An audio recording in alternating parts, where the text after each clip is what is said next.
Halo, selamat pagi anak-anak. Bagaimana kabarnya hari ini? Tentunya luar biasa ya. Tetap jaga kesehatan, tetap semangat. Hari ini Pak Diki akan mengajak kalian untuk belajar KD 3.4, yaitu mengidentifikasi kerajaan Hindu, Buddha, dan Islam di lingkungan daerah setempat, serta pengaruhnya pada kehidupan masyarakat masa kini. Seperti yang kita ketahui, di Indonesia itu banyak kerajaan-kerajaan, ada kerajaan Hindu, Buddha, dan Islam. Dari mana kita tahu itu semua ada di Indonesia? Itu kita tahu informasi tersebut dari peninggalan sejarah yang ditinggalkan. Peninggalan sejarah itu bisa berbentuk tulisan berupa prasasti atau tulisan yang ada di batu dan naskah kuno. Selain itu juga ada peninggalan sejarah dalam bentuk bangunan seperti candi, benteng, masjid, monumen atau tugu, bisa makam, bisa istana atau keraton. Selanjutnya adalah benda-benda seperti arca atau patung, artefak atau peralatan zaman dahulu. Kemudian peninggalan sejarah yang lain adalah tradisi seperti tarian, cerita rakyat, lagu atau tembang, seni pertunjukan, dan adat istiadat. Hari ini Pak Di akan mengajak kalian untuk mengunjungi lokasi yang mewakili dari masing-masing kerajaan, ya. Walaupun ada beberapa kerajaan yang lokasinya atau tempatnya sudah tertutup oleh alam jadi tidak terlihat, tapi Pak Di akan mengajak kalian untuk mendekat ke lokasi-lokasi yang mewakili kerajaan-kerajaan tersebut. Siap? Mari. Yang pertama kita akan mengunjungi kerajaan Kutai, ya, letaknya di Kalimantan Timur. Mari kita ikuti.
Saat ini kita sudah berada di Museum Mula Warman.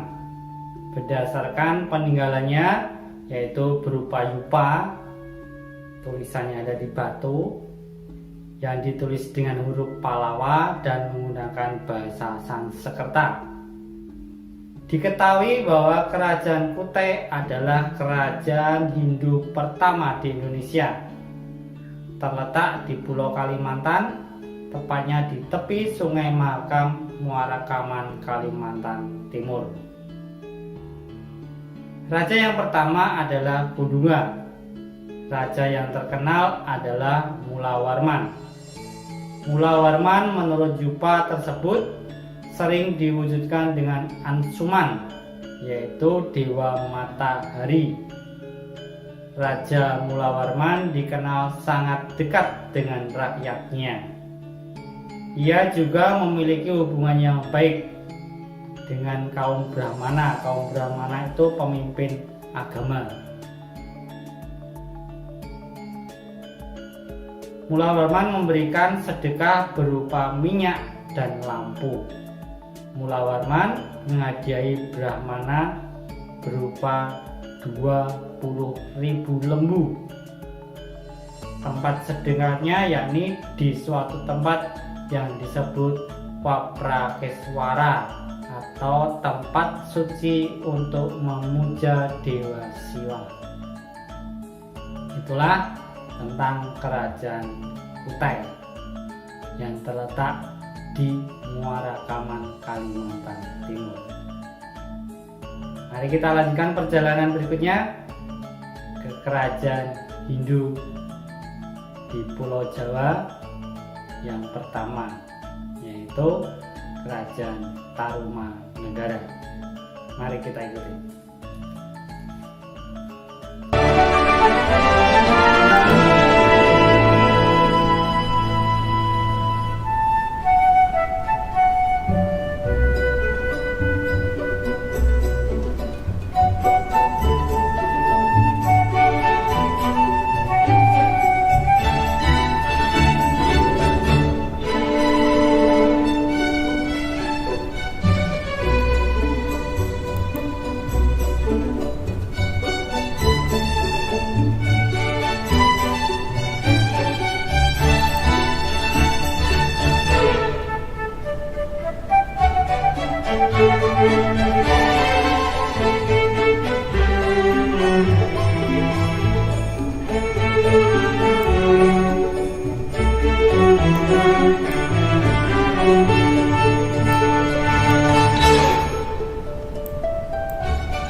Ya, kita sekarang sudah sampai di Museum Nasional Jakarta. Siapa yang sudah pernah ke sini atau sering disebut dengan Museum Gajah? Karena di sini banyak sekali peninggalan-peninggalan sejarah yang disimpan dengan baik di sini. Salah satunya adalah peninggalan Kerajaan Tarumanegara, yaitu prasasti Tugu yang ditemukan di Cilincing, Jakarta Utara.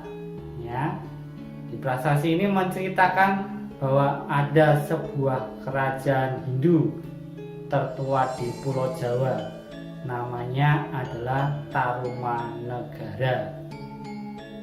Ya, lokasinya diperkirakan terletak di sekitar Bogor, Jawa Barat. Tetapi salah satu prasastinya ditemukan di Jakarta. Diceritakan di situ rajanya bernama Purnawarman.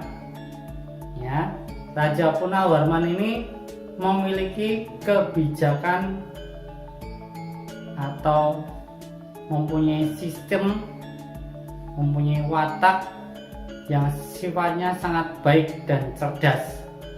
Ya, buktinya ia memerintahkan untuk menggali Sungai Gumati dan Krap Daga yang sekarang lebih dikenal dengan Sungai Citarum, yang digunakan untuk membuat saluran irigasi untuk rakyatnya. Ya, Purnawarman sudah bisa berpikir bagaimana mengatasi banjir di wilayahnya supaya rakyatnya tidak sengsara. Dan ketika musim kemarau cukup air, ya, persediaan air cukup sehingga bisa menghidupi rakyatnya. Seperti itu. Jadi Purnawarman sangat peduli dengan rakyatnya. Dia tidak mau rakyatnya menderita.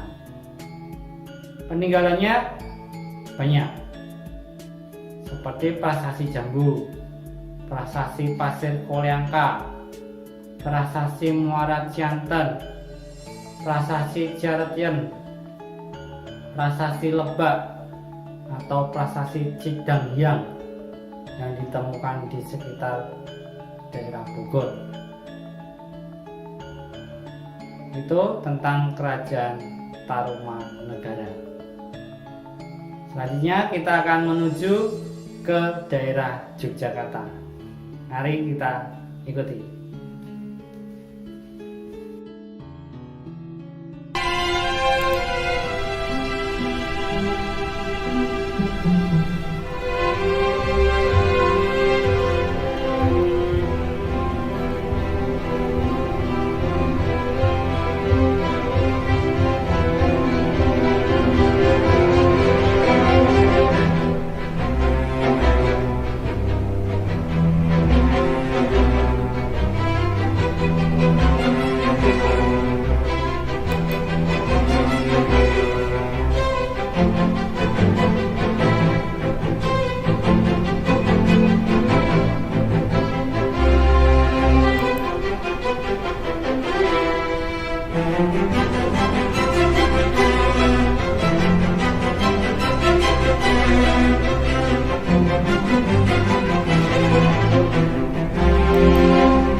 Ya, kita sudah sampai di Keraton Jogja. Uniknya di Jogja ini ada berdiri sebuah kerajaan yang disebut atau yang bernama Kerajaan Mataram. Uniknya ini Kerajaan Mataram memiliki dua masa, yaitu zaman Hindu-Buddha dan Islam. Kita akan bahas satu persatu. Kita akan pergi ke peninggalan Kerajaan Mataram Hindu dulu. Mari kita ke sana.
kita sudah sampai di suatu tempat, salah satu peninggalan kerajaan Hindu, kerajaan Mataram Hindu.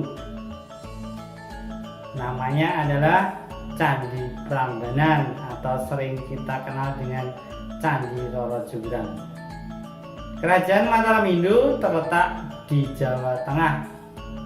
Raja termasyhurnya atau raja paling terkenalnya bernama Sanjaya. Mempunyai sifat bijaksana, gagah, berani, dan sangat toleran terhadap agama lain. Buktinya mereka bisa berjalan bersama dengan kerajaan Mataram Buddha. Selanjutnya, mari kita ke peninggalan kerajaan Mataram Buddha. Mari.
Sekarang kita sudah sampai di salah satu candi kebanggaan Indonesia.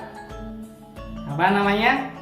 Ya, Candi Borobudur. Ada yang sudah pernah ke sini? Oke. Ini adalah salah satu peninggalan kerajaan Buddha. Letak kerajaan ini berada di Jawa Tengah. Pusatnya memiliki sebutan Bumi Mataram. Kerajaan ini dikelilingi dengan berbagai gunung, seperti ada Gunung Sumbing, Gunung Sindoro, Gunung Merbabu, Gunung Merapi, dan Gunung Lawu. Sri Maharaja Samaratungga atau kadang ditulis Samaratunga adalah raja yang terkenal dari kerajaan Mataram Buddha. Ia memiliki sikap baik, ramah, serta mengedepankan pengembangan agama dan budaya, dan menyelesaikan pembangunan Candi Borobudur yang menjadi kebanggaan kita selaku warga negara Indonesia. Peninggalannya selain Candi Borobudur, ada juga Candi Kalasan, ada juga Candi Mendut. Itulah tentang kerajaan Mataram Buddha. Mari, karena kita masih ada di Jogja, kita akan menggali informasi tentang kerajaan Mataram Islam. Mari.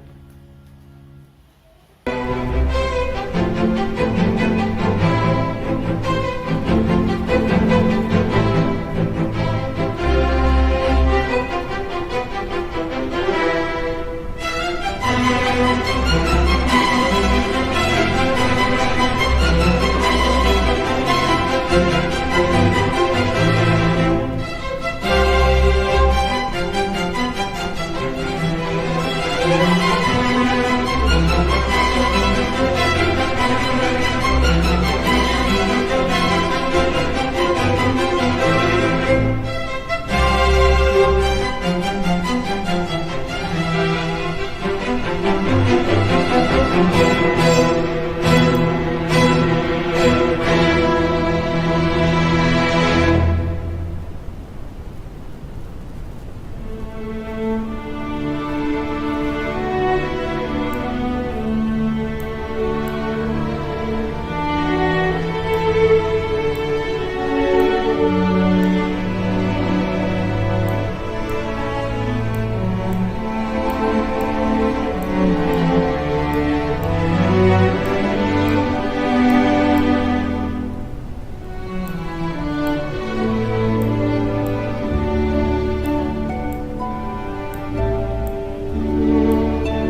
Ya, kita sekarang sudah berada di Masjid Agung Kauman.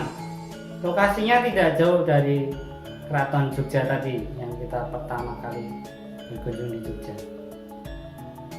Kerajaan Mataram Islam berada di wilayah Kota Gede Yogyakarta. Raja pertama sekaligus pendiri Kerajaan Mataram adalah Sutawijaya, atau dikenal juga dengan nama Panembahan Senopati. Masa kejayaan berhasil didapatkan saat Sultan Agung Hanyokrokusumo menjabat menjadi raja yang mempunyai sikap cinta damai, cerdas, dan taat beribadah. Peninggalan dari Kerajaan Mataram Islam ini cukup banyak. Yang pertama, seperti yang kita lihat, yaitu Masjid Agung Kauman. Ada juga kerajinan perak, ada batu datar di Lipura, ada Gapura Makam Kota Gede, ada Bangsal Buddha, ada Rumah Kalang, ada Keraton Jogja sendiri. Itu tentang Kerajaan Mataram Islam. Selanjutnya kita akan bergeser ke Jawa Timur. Kita akan ke peninggalan Kerajaan Majapahit. Mari kita ikuti.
Ya, sekarang kita sudah berada di Komplek Candi Tikus, yaitu salah satu peninggalan Kerajaan Majapahit. Konon katanya kenapa diberi nama Candi Tikus, karena waktu penggalian, waktu penemuan candi ini dibuat sarang tikus. Kerajaan Majapahit terletak di Jawa Timur. Pada masa kejayaan Majapahit diperintah oleh Hayam Wuruk. Itu sangat luar biasa karena Hayam Wuruk memperhatikan rakyatnya sehingga rakyatnya hidup aman dan tentram, apalagi didampingi oleh seorang patih yang sangat luar biasa, patih yang hebat, namanya adalah Patih Gajah Mada. Ia mempunyai sifat murah hati, berbudi pekerti baik, berhati emas, dan penyabar. Gajah Mada ini punya keinginan atau cita-cita yang luar biasa, yaitu menyatukan Nusantara.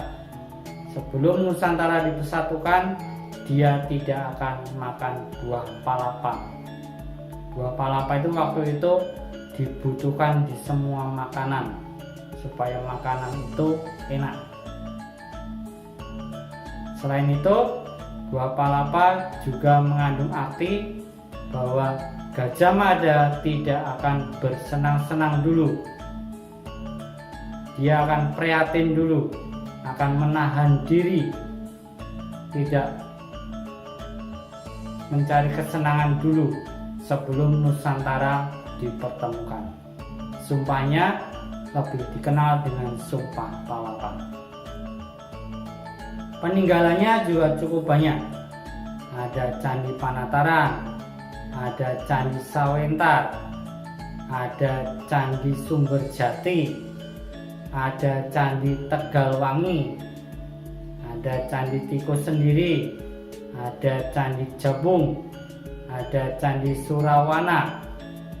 Selain candi juga ada peninggalan berupa kitab Negara Kertagama yang dikarang oleh Empu Prapanca, menceritakan sejarah Kerajaan Majapahit dan Sriwijaya.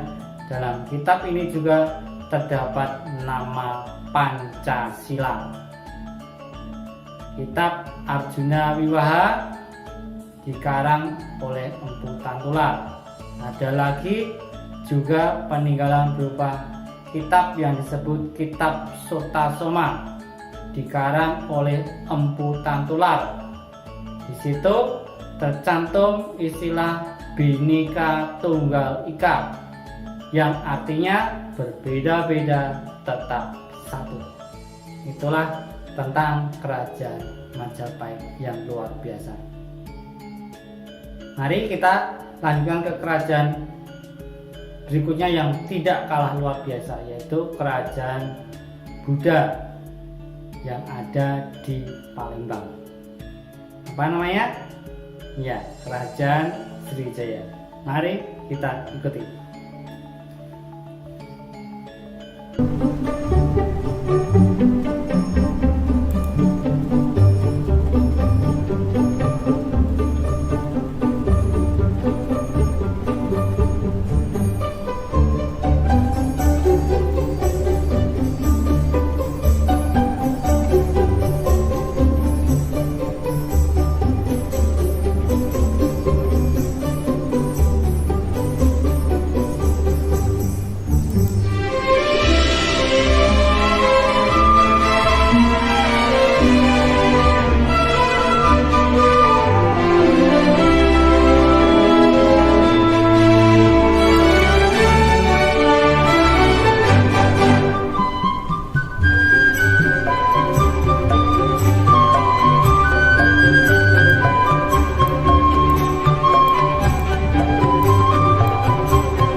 berada di komplek Purbakala Sriwijaya. Memang tempatnya seperti ini ya, masih dalam pencarian situs-situs peninggalan Kerajaan Sriwijaya. Kerajaan Sriwijaya berlokasi di Palembang, Sumatera Selatan. Kerajaan Sriwijaya merupakan salah satu kerajaan Buddha pertama di Indonesia. Mari kita kunjungi salah satu peninggalan Kerajaan Sriwijaya, yaitu Candi Muaro Jambu. Mari.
Candi Muaro Jambu.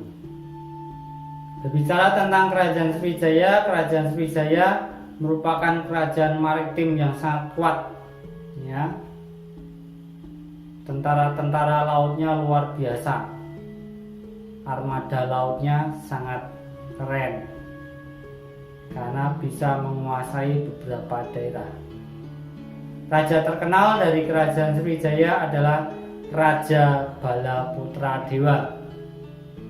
Mempunyai sikap keberanian dan semangat pantang menyerah dalam membangun armada laut, sehingga kerajaannya menjadi aman dan rakyatnya menjadi sejahtera. Karena aman dan sejahtera, maka rakyatnya terjamin hidupnya. Mari kita akan lihat lagi selain peninggalan Candi Muara Jambu ini, kita akan ke Candi Muara Takus. Mari.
Ya, saat ini kita berada di Candi Muara Takus. Selain Candi Muara Takus, peninggalan Kerajaan Sriwijaya, ada Candi Kota Kapur, Prasasti Telaga Batu, ada Prasasti Kedukan Bukit, ada Prasasti Talang Tua, ada Prasasti Bukit Siguntang. Itulah tentang kerajaan Buddha, yaitu Kerajaan Sriwijaya. Berikutnya kita akan lanjutkan ke kerajaan Islam. Kita akan menuju ke Aceh. Mari.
Ya, saat ini kita berada di Monumen Samudra Pasai karena kita tidak bisa mengunjungi makam Malik As-Saleh. Kita akan menjelaskan dari sini saja. Kerajaan Samudra Pasai sendiri tepatnya terletak di Lok Sumawe, Aceh Utara. Pemimpin pertama Kerajaan Samudra Pasai adalah Sultan Malik Al-Saleh. Sultan Malik Al-Saleh memiliki sifat baik hati, rendah hati, bijaksana, dan taat kepada Allah. Kerajaan Samudra Pasai mempunyai beberapa peninggalan seperti nisan Sunan Malik As-Saleh, 2 nisan Sultanah Narsyah, kemudian makam Tengku Peut Ploh Peu, kemudian makam Tengku Sidi Abdullah Tajunila, kemudian makam Ratu Al-Aqla atau Nurlah, dan 6 makam Sultan Muhammad Malik Al-Sahid. Itulah informasi tentang Kerajaan Samudra Pasai.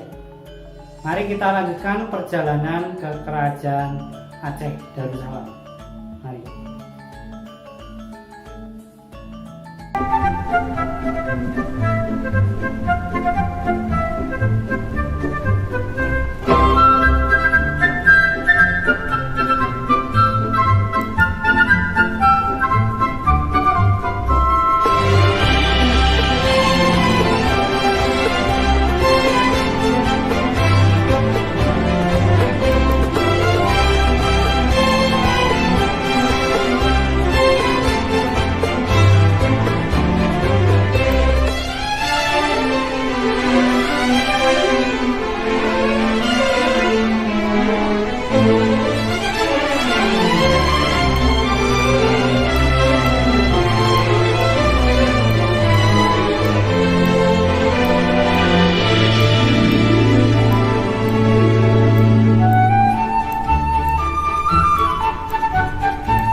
Ya, inilah Masjid Raya Baitur Rahman, salah satu peninggalan Kerajaan Aceh.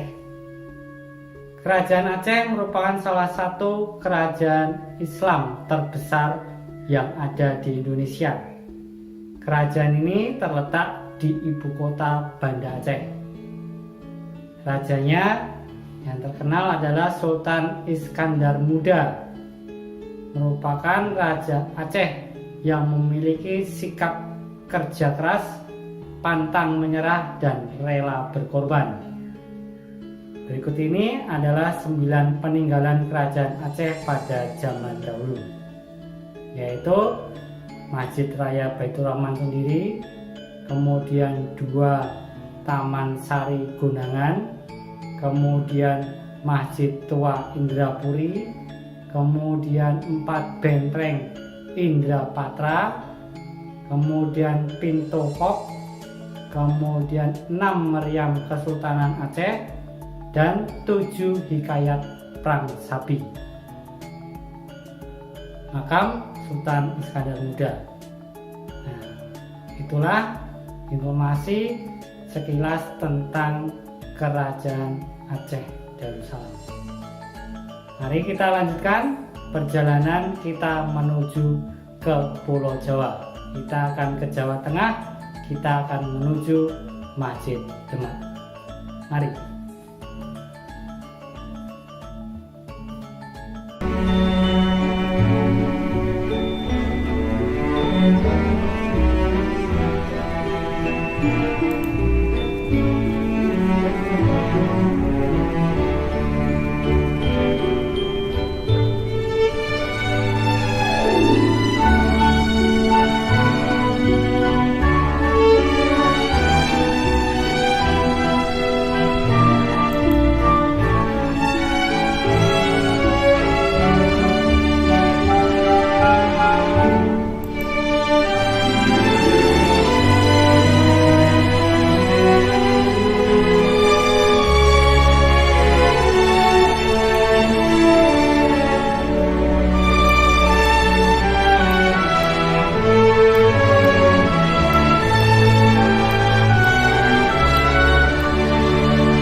Ya, kita sekarang sudah berada di Masjid Agung Demak. Letaknya ada di Demak, Jawa Tengah. Kerajaan Demak sangat berpengaruh dalam penyebaran agama Islam di Pulau Jawa.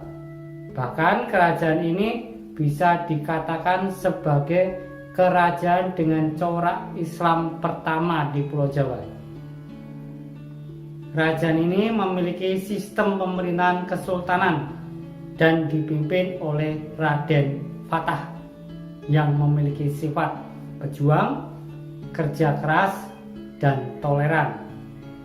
Masa kejayaan Kesultanan Demak ada pada pemerintahan Sultan Trenggono yang memiliki sifat pantang menyerah, peduli terhadap sesama, dan taat beribadah. Peninggalan Kerajaan Demak antara lain ada Pintu Bledek, ada Masjid Demak sendiri, ada Soko Guru atau Soko Tatal yang menopang berdirinya Masjid Demak. Kemudian ada Beduk dan Kentongan, ada situs kolam wudhu, ada makam Sunan Kalijaga, dan Maksurah. Dalam penyebaran agama Islam, Kerajaan Demak dibantu oleh para wali.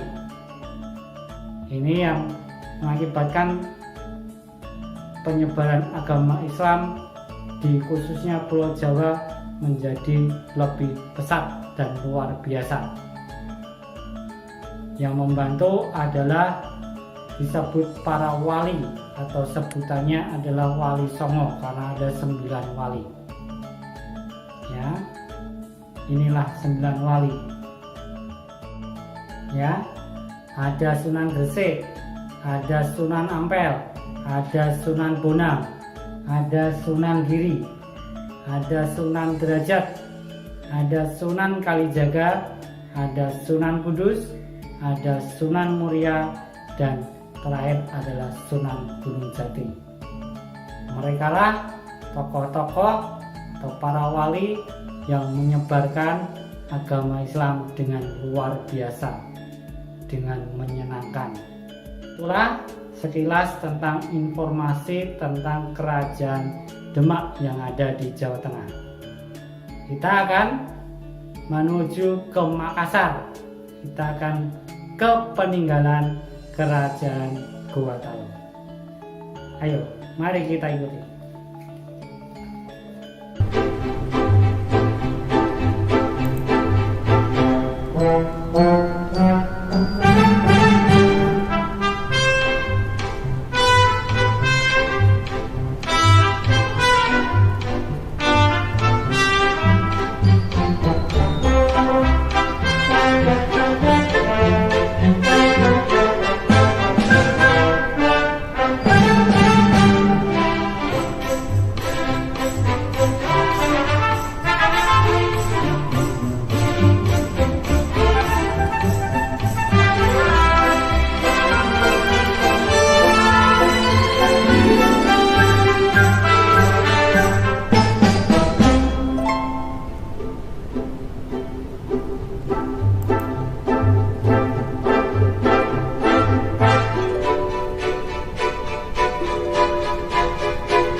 Ya, saat ini kita sudah sampai di benteng Fort Notre Dame, yaitu peninggalan dari Kerajaan Goa Talo. Kerajaan Goa Talo awalnya merupakan 2 buah kerajaan, yaitu Kerajaan Goa dan Kerajaan Talo, yang menyatukan wilayahnya menjadi satu.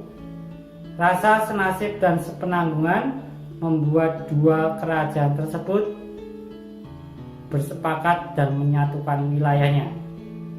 Rajanya yang paling terkenal adalah Sultan Hasanuddin, dikenal sebagai pemimpin pemberani dan membawa kemajuan cukup pesat pada wilayah kerajaannya. Kalau para penjajah Belanda mengenal dia sebagai sebutan ayam jantan dari timur. Peninggalan kerajaan Gotalo salah satunya adalah benteng Rotterdam ini.